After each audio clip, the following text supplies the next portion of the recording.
결국 우려하던 일이 벌어지고 말았습니다. 북한이 대규모 파병에 대한 대가로 러시아에게서 새로운 전투기를 지원받기로 합의를 마친 것입니다. 세뮤얼 파파로 인도태평양 사령관의 발언에 따르면 러시아는 파병의 대가로 미그-29와 수호이-27을 북한에 넘겨주기로 결정하였는데요. 이전부터 북한이 러시아를 이용하여 공군 전력을 강화할 수 있다는 분석이 제기되어 왔지만 미군 최고위 관계자가 정확한 기종까지 언급하며 북한과 러시아의 합의가 완료되었다고 공개한 것은 이번이 처음입니다. 이로써 우리 대한민국 공군도 적성국의 전력을 재평가하고 전략 방안을 다시 재편할 상황에 놓였습니다. 그동안 대한민국 공군은 북한보다 압도적인 공군력을 보유하고 있어 공대공 전투와 제공권 장악보다도 북한의 고가치 표적과 방공망을 제압하는 작전에 더 많은 초점을 기울였습니다. F-15K와 KF-16만으로도 72시간 이내에 북한 전역을 장악할 수 있다는 한국 공군이었기에 대한민국 국민들조차도 북한의 공군 전력을 신경 쓰지 않았던 게 사실인데요. 그런데 한편에선 러시아가 지원하는 전투기들이 그다지 북한의 공군력 강화에 도움이 되지 않을 것이란 낙관론도 등장했습니다. 오히려 러시아가 북한에게 필요 없는 고철 쓰레기의 처분을 떠넘겼다는 평가가 나온 것입니다. 그래서 준비했습니다. 오늘은 북한이 추가 도입을 확정지은 미그-29와 수호이-27을 분석하고 대한민국의 KF-21이 이 전투기들을 일방적으로 괴멸시킬 수 있는 이유에 대해 알려드리겠습니다.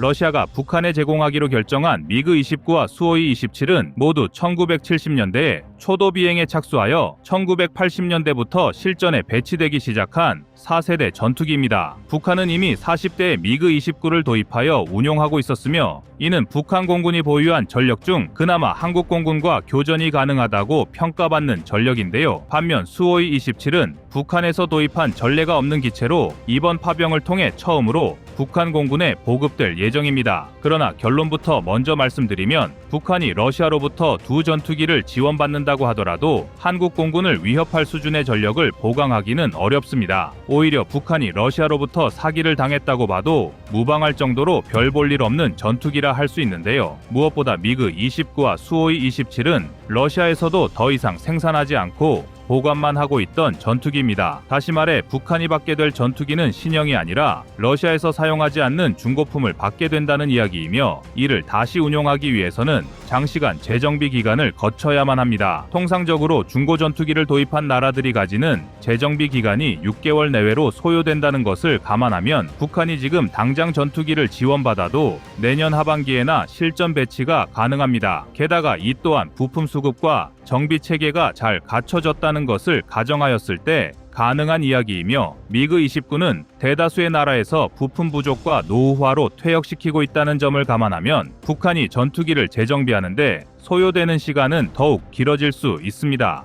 여기에 더해 러시아가 사용하지 않았던 방치된 재고를 들여오기 때문에 북한이 도입할 수 있는 수량 자체도 많지 않을 것으로 예상되는데요. 북한이 소수의 전투기를 들여온다고 하더라도 4세대 이상급 전투기만 260대 이상을 보유한 한국 공군에는 적수가 되지 못합니다. 또한 미그-29와 수호이-27은 기체 자체의 성능도 현대 공중전을 기준으로 그다지 좋은 평가를 받기 어렵습니다. 먼저 미그-29는 애프터버너 사용 시 18,300파운드급 추력을 낼 수 있는 클리모프 RD-33 계열의 엔진을 두기 장착하여 마하 2.2 이상의 최고 속도를 낼 수 있지만 과거부터 극악의 엔진 수명으로 악명을 떨친 전투기입니다. 초기형 엔진의 경우는 동급의 서방 전투기 대비 불과 10% 정도의 짧은 엔진 수명을 가지고 있었으며 이후 성능 개량과 수명 연장이 이루어진 RD-33-3, RD-93 엔진조차도 서방 전투기보다 절반에 불과할 정도로 엔진 수명 문제가 심각합니다. 전투기 엔진의 수명이 짧다는 것은 그만큼 단기간에 전투기의 성능이 떨어질 수 있다는 것을 의미하고 정비 및 부품 교체 비용의 증가와 작전 공백을 야기합니다. 더군다나 러시아는 예전부터 부품 공급이 지연되는 경우가 많았으며 이제는 생산조차 되지 않는 미그-29 전투기의 확실한 후속 지원을 해줄 리 만무합니다. 따라서 자체적인 정비 능력이 전무한 북한이 미그-29를 추가로 도입한다고 하더라도 기체가 제대로 된 출격조차 하기 어려운 상황이 반복될 수 있는데요. 또 미그-29는 정면을 기준으로 적 전투기의 탐지 거리가 70km에 불과한 레이더 체계도 치명적인 단점입니다. 한국의 KF-21에 장착된 APY-016K A4 레이더가 약 200km 수준의 탐지거리와 20개의 표적을 동시다발로 추적할 수 있는 성능이란 점을 고려할 때 북한이 수십 대의 미그-29를 출격시켜도 KF-21을 제압하는 것은 불가능합니다. 적 전투기를 먼저 보고 먼저 쏘는 것이 승패를 가르는 현대 공중전에서 이 정도의 레이더 격차는 조종사의 실력이 아무리 좋아도 뛰어넘을 수 없는 수준입니다. 일례로 미그-29는 동유럽에서 발생한 군사분쟁에서 AIM-120 함람을 장착한 F-16을 상대로 시계회 교전에서 완벽하게 참패하며 성능의 한계를 드러냈습니다. AIM-120 함람은 개량형에 따라 최대 160km의 사거리를 확보한 중거리 공대공 미사일인데 이것만으로도 미그-29는 제대로 된 교전 성립이 어려웠으며 한국은 이보다 2배에 가까운 300km급의 사거리를 보유한 미티어 미사일을 KF-21에 장착할 수 있기 때문에 KF-21과 미그-29의 공중전은 한국의 일방적인 학살로 끝이 날 수밖에 없습니다. 한 대 KF-21이 4발의 미티어를 장착할 수 있기 때문에 한국은 열기의 KF-21만으로도 북한이 보유하고 있는 40대의 미그-29를 모조리 격추할 수 있으며 설령 북한이 러시아를 통해 일부 수량을 추가로 보강한다고 하더라도 40대가 전력화될 KF-21 블록원만 있으면 북한의 모든 전투기를 제압하는 것도 충분합니다. 그나마 수호이 27은 미그-29보다 상위 기종으로 평가를 받았던 만큼 개발 시점에서는 훨씬 나은 성능을 가지고 있었지만 이 역시도 KF-21을 중심으로 한 현대 공중전에서는 노후화된 구식 기체에 머물러 있는데요. 수호이 27의 최대 장점은 공중 우세 전투기인 F-15에 맞대응할 수 있을 정도의 기동성입니다. 수호이 27은 항공공학적인 설계를 통해 순수한 비행 성능만으로는 역대 전투기 중 가장 이상적으로 설계된 기체로 평가받습니다. 이른바 코브라 기동이라 불리는 고난도의 비행은 서방의 군 전문가들조차도 놀라게 했는데요. 그러나 문제는 전투기의 공중전은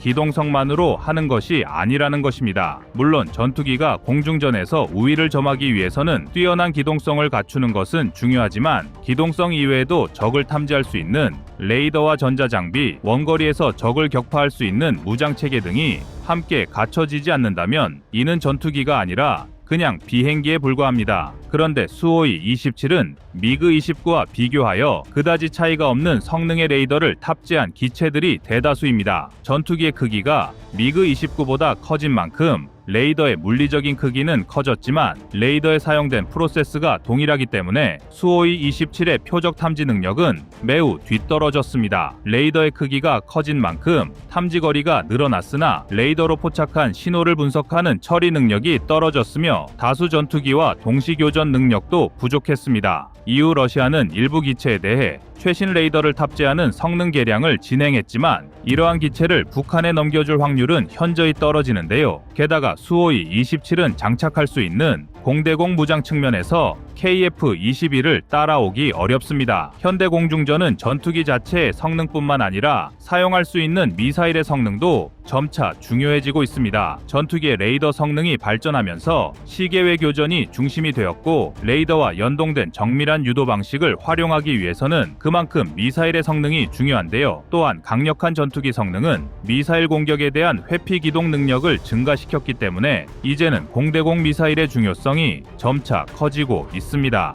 하지만 수호이 27에 장착할 수 있는 R-27 계열의 중거리 미사일은 사거리와 명중률 모두 실전에서 많은 문제를 드러냈습니다. R-27 공대공 미사일은 개량 버전에 따라 다양한 사거리를 가지고 있지만 가장 긴 사거리를 보유한 R-27ET도 고작 80km 수준에 불과하여 KF-21이 운용하는 미티어와 비교하면 3분의 1도 못 미치는 수준입니다. 또한 1990년대 말에 발발한 에리트레아 에티오피아 전쟁에선 공중교전 간 24발의 R-27이 발사되었으나 적기에 피해를 입힌 미사일은 단 한 발에 불과했습니다. 이는 겨우 4%에 불과한 수준으로 도저히 실전에서 사용할 수 있는 무기가 아닌데요. 따라서 북한이 수호이 27을 지원받아 기존의 미그-29보다 우수한 전력을 확보한다고 하더라도 한국의 KF-21을 이길 수는 없습니다. 한국은 이미 40대에 KF-21 블록원 양산 체제에 돌입하였으며 2024년에 20대 생산 계약 이후 2025년에 나머지 20대의 생산 계약 체결을 완료할 예정입니다. 이후 2028년부터는 KF-21 블록2 80대를 생산함으로써 도합 120대의 KF-21을 전력화하며 북한과의 공군력 격차를 더욱 벌릴 것입니다. 각 전투기마다 4발의 미티어 미사일을 장착할 수 있는 KF-21은 산술적으로 일시에 480대 수준의 적성국 전투기를 모조리 격추할 수 있으며 대다수의 전투기가 시겨의 교전이 불가능한 북한 공군은 한국 전투기의 모습을 눈으로 확인하지도 못한 상태에서 일방적으로 사냥당할 것입니다. 사실 북한이 원했던 전투기는 러시아조차 생산하지 않는 미그-29나 수호이-27이 아니라 나름대로 최신 기체라 할 수 있는 수호이-35 전투기였습니다. 수호이-27을 기반으로 제작되어 4.5세대로 분류되는 수호이-35를 도입했다면 이는 한국 공군의 위협이 될 수 있었는데요. 그러나 러시아는 자신들의 주력 전투기를 넘겨주기는커녕 사용하지 않는 전투기를 처리하기 위해 북한을 이용하는 모습을 보이고 있습니다. 이는 결국 러시아가 필요할 때는 북한에게 병력과 무기를 지원받지만 결코 두 나라의 결속이 탄탄하지는 않다는 것을 의미합니다. 이러한 상황 속에서 대한민국이 예정대로 120대 KF-21을 완벽하게 도입한다면 북한과 러시아는 절대로 우리 대한민국의 안보를 위협하지 못할 것입니다.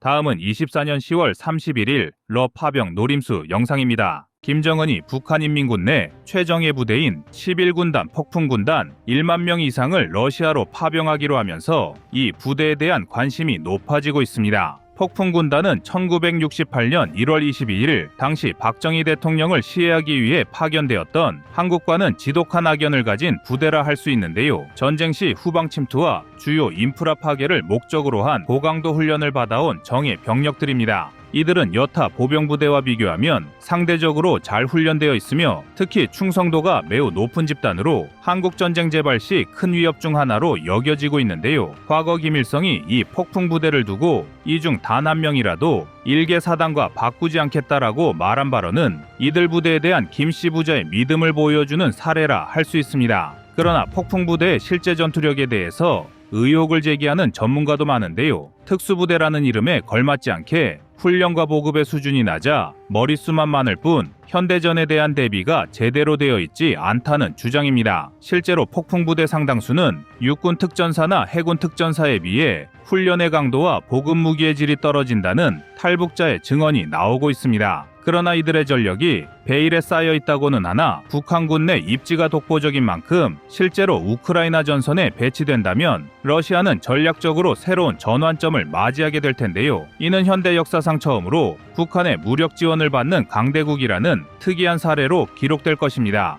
그리고 모두가 예상하듯 북한은 파병을 통해 단순히 러시아와의 동맹관계를 과시하는 것을 넘어서 다양한 군사적 및 기술적 지원을 대가성으로 받을 가능성이 큽니다. 지난 6월 19일 김정은과 푸틴은 러북 조약을 통해 군사원조를 약속했습니다. 해당 문서의 제4조 조항을 보면 쌍방 중 어느 일방이 무력 침공을 받는다면 각자의 법에 따라 지체 없는 군사적 원조를 제공한다라고 명시되어 있습니다. 이는 소련 해체 이후 1996년 폐기된 자동 군사 개입 조항이 되살아난 것인데요. 이 조항을 두고 우크라이나 전쟁을 통해 새로운 21세기 약의 축이 부활하고 있다는 해석도 나오고 있습니다. 지난 5월 20일 스탠퍼드 대학의 필립 젤리코 교수는 텍사스 지역 내 언론 기고문을 통해 중국과 러시아, 북한, 이란 4개국을 1930년대 이후 출현한 새로운 악의 축으로 지명했으며 이들은 그 어떤 세력보다 다양한 방식으로 협력하고 있다고 지적했습니다. 이미 북한과 이란은 수백만 발의 포탄과 수천 대의 공격용 드론을 러시아에 보낸 데 이어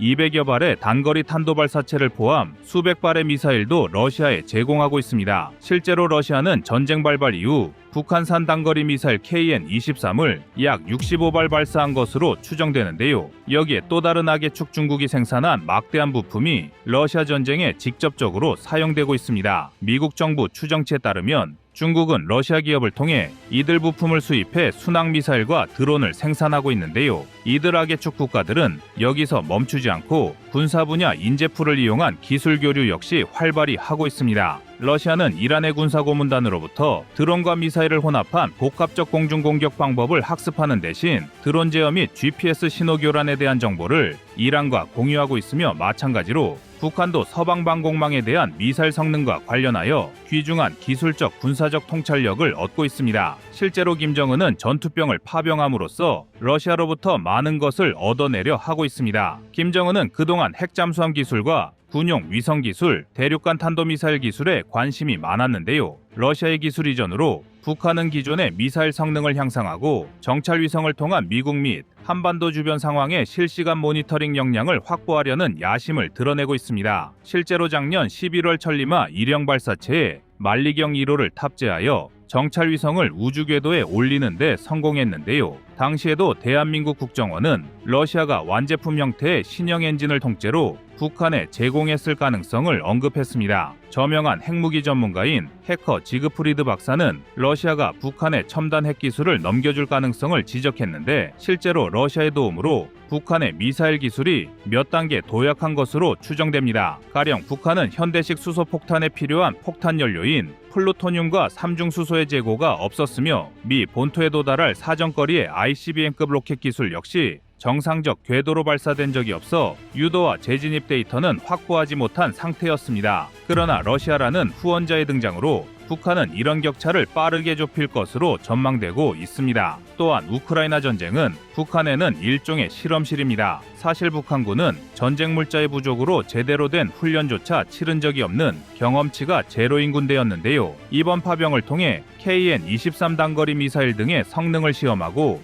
이를 바탕으로 무기 체계를 개량해 외국 구매자들에게 판매할 근거를 축적하려 하고 있습니다.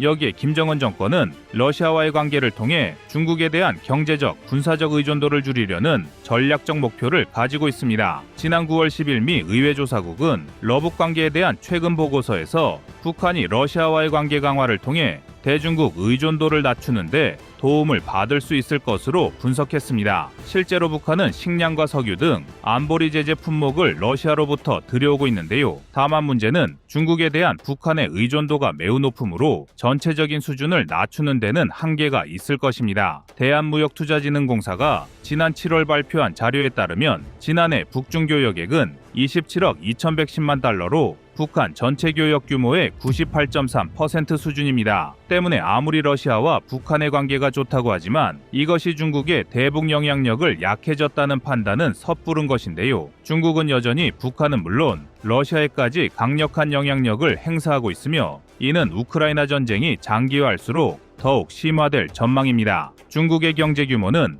러시아의 약 9배, 북한의 약 1000배 이상이기 때문에 중국이 러시아 에너지 구매를 중단하거나 일단 구매 물자의 공급을 중단한다면 러시아는 전쟁을 지속할 수 없을 뿐더러 내수 경제도 큰 타격을 받을 수밖에 없습니다. 북한 역시 중국의 식량, 에너지 지원이 없다면 바닥부터 멸망할 것입니다. 요약하면 러시아와 북한의 협업은 우크라이나 전쟁의 장기화를 가져올 것이며 이는 곧 서방의 군사력과 자원을 고갈시키는 행위라 할 수 있는데요. 아시아 태평양 지역으로부터 미국의 관심을 돌리려는 시진핑의 전략과 정확히 부합된다고 할 수 있습니다. 과거 북한은 베트남전과 욤키푸르 전쟁이라 부르는 제4차 중동 전쟁에 개입한 경험이 있습니다. 당시 북한은 이집트 공군을 지원하기 위해 조선인민군 항공반항공군 소속 조종사 20명으로 구성된 파견대를 보내 이집트군의 미그 21 전투기를 조종했는데요. 이 조종사들은 전투작전에 참여했으며